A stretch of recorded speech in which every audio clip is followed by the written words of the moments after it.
तुम्हाला माहिती आहे का, भारतासारखं ऊर्जा पारेषण ग्रीड जे नवीन ऊर्जा पारेषणासाठी अत्यावश्यक पायाभूत संरचना आहे, USA, ऑस्ट्रेलिया आणि चीन सारख्या विकसित देशांमध्ये नाही. तुम्हाला माहिती आहे का, हरित ऊर्जेच्या क्षेत्रामध्ये भारत आर्थिकदृष्ट्या सक्षम असल्यामुळे नवीन ऊर्जेची संभाव्य सौदी अरेबिया या दृष्टीने भारताकडे पाहिलं जातं. तुम्हाला माहिती आहे का, राष्ट्रीय औष्णिक ऊर्जा निगम नॅशनल थर्मल पॉवर कॉर्पोरेशन किंवा NTPC यांचे स्वप्न आहे की त्यांचा नवीन ऊर्जा पोर्टफोलिओ सन 2032 पर्यंत औष्णिक ऊर्जे समान व्हावा. नमस्कार आणि SBI एनर्जी ऑपॉर्च्युनिटीज फंडच्या या प्रेझेंटेशन मध्ये तुमचं स्वागत. या प्रेझेंटेशन मध्ये आम्ही तुमच्या सोबत आमचे हे निरीक्षण वाटून घेऊ की भारतीय ऊर्जा थीम एका बहुदशकीय आत्मनिर्भरता विकासाची कहाणी का आहे आणि या क्षेत्रात उपलब्ध गुंतवणुकीच्या संधी कोणत्या आहेत. सुरुवात करूया काही महत्त्वपूर्ण मुद्द्यांनी जे भारतीय ऊर्जा थीम एका बहुदशकीय संरचनात्मक विकासाची कहाणी का राहिली आहे याबाबत हायलाइट करतात. सध्या आपण त्या मधुर जागी स्थानापन्न झालो आहोत जिथे आपल्याला वाटतं की पारंपरिक ऊर्जा कंपन्यांमधूनही आपण पैसे कमावू शकतो आणि नवीन ऊर्जा स्रोतांमधून सुद्धा. पुढील स्लाइडमध्ये आपण हे मुद्दे विस्तारपूर्वक पाहू.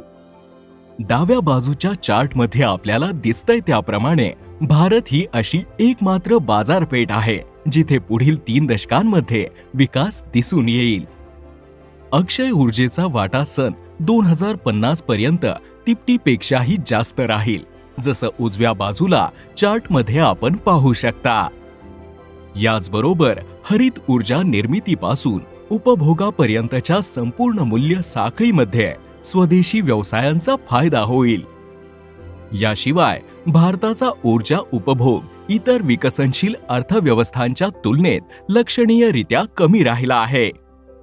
पायाभूत सुविधांमध्ये वाढ आणि मेक इन इंडिया अभियानामुळे भारतामध्ये उत्पादन वाढेल आणि त्याचबरोबर ऊर्जा उपभोगातील वाढ सुद्धा अपेक्षित आहे.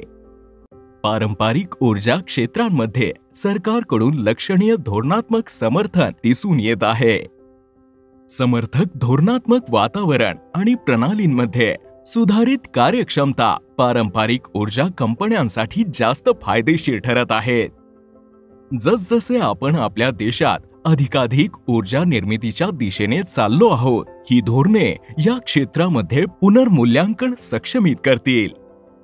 नवीन ऊर्जा क्षेत्रामध्ये भारत नेतृत्व करत आहे आणि नेट झिरो होण्यासाठी वचनबद्ध आहे. नेट झिरो हे सन 2070 पर्यंत उत्पादित हरितगृह वायूचे प्रमाण पूर्णपणे नाकारण्याचे लक्ष्य आहे. हे लक्ष्य मिळवण्यासाठी सरकारकडून अनेक उपक्रम कार्यान्वित केले गेले आहेत आणि भारताने सन 2030 पर्यंत गैर-जीवाश्म इंधनावर आधारित ऊर्जा प्राप्त करण्याचे लक्ष्य 300 गिगावॅट पासून 500 गिगावॅट पर्यंत वाढविले आहे. हरित ऊर्जेला अधिकाधिक स्वीकारण्याच्या दिशेने भारताने उचललेली पावले स्पष्ट आहेत. जसं या चार्टमधून दिसून येतं, ऊर्जेच्या क्षेत्रातील नवीन क्षमता प्रामुख्याने अक्षय ऊर्जेच्या क्षेत्रात जोडली गेली आहे, ज्यामुळे एकूण ऊर्जा निर्मितीतील अक्षय ऊर्जेचा वाटा वाढला आहे. हवामान बदल कामगिरीच्या निर्देशांकात G20 देशांमध्ये भारत सर्वात पुढे आहे. उदाहरणार्थ, सौर मैत्री करार आणि बायो ऊर्जा मैत्री करार भारतानेच सुरू केला होता आणि भारतामध्येच हस्ताक्षरित झाला. हरित ऊर्जेच्या बाजूने भारताचा फायदा चीनवरील अवलंबित्व कमी करण्यास मदत करेल. एकूण सौर मूल्य साखळ्यातील 80% आणि हायड्रोजन मूल्य साखळ्यांतील 50% सध्या चीनकडे आहेत, जे जागतिक ऊर्जा विविधता आणि सुरक्षेसाठी अत्यंत आवश्यक आहे.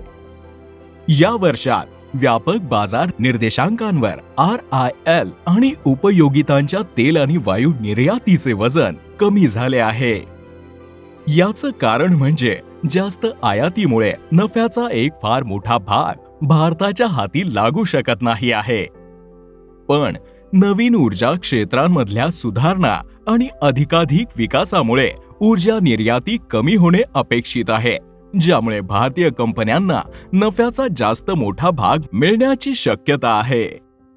आपण जेव्हा येणाऱ्या वर्षांमध्ये नवीन ऊर्जेच्या क्षेत्रातील विकासाविषयी बोलत आहोत, तेव्हा या क्षेत्रातील विकासाची क्षमता किती मोठी आहे यासाठी एक उदाहरण पहा. जसं की तुम्ही पाहू शकता, एक आंतरराष्ट्रीय कंपनी संपूर्ण निफ्टी ऊर्जा निर्देशकांच्या 4.6 पट आहे. हरित ऊर्जेच्या क्षेत्रामध्ये भारत आर्थिकदृष्ट्या सक्षम असल्यामुळे नवीन ऊर्जेचा सौदी अरेबिया बनण्याची क्षमता भारताकडे आहे. निर्देशकांची भूतकालीन कामगिरी पाहता वेळोवेळी ऊर्जा निर्देशकांची कामगिरी निफ्टी 50 पेक्षाही चांगली राहिली आहे. याचं कारण म्हणजे क्षेत्रातील प्रमुख खेळाडू नवप्रवर्तने स्वीकारण्यात आणि जास्त नफा निर्माण करण्यात सफल राहिले आहेत. या अत्युत्तम कामगिरीनंतरही क्षेत्राचे मूल्यांकन व्यापक बाजार निर्देशकांच्या विरुद्ध माफक राहिले आहे. या पार्श्वभूमीवर आता आपण पारंपरिक आणि नवीन ऊर्जेच्या क्षेत्रांमध्ये उपलब्ध संधींचे एक उदाहरण पाहूया.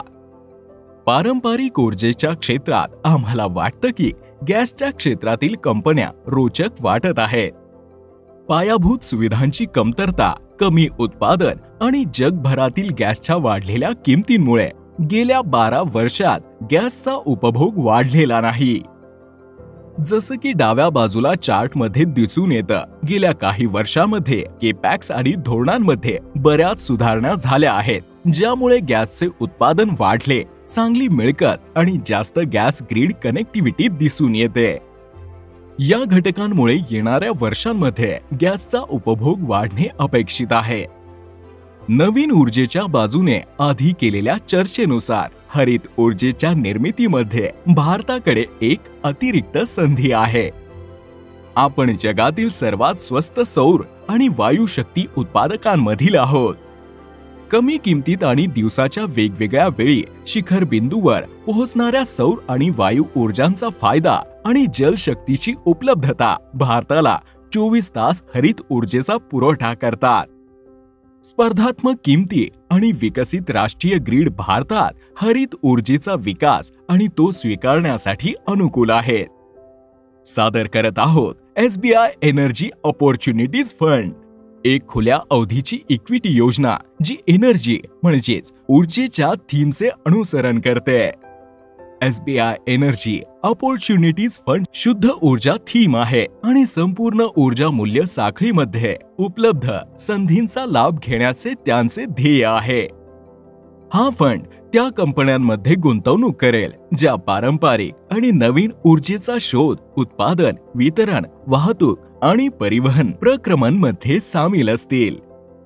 पोर्टफोलिओ निर्मितीच्या संबंधात हा फंड एक बारबेल दृष्टिकोन स्वीकारेल, ज्याचा अर्थ असा की हा फंड पारंपरिक आणि नवीन ऊर्जा कंपन्या दोन्हींच्या मिश्रणातून गुंतवणूक करेल.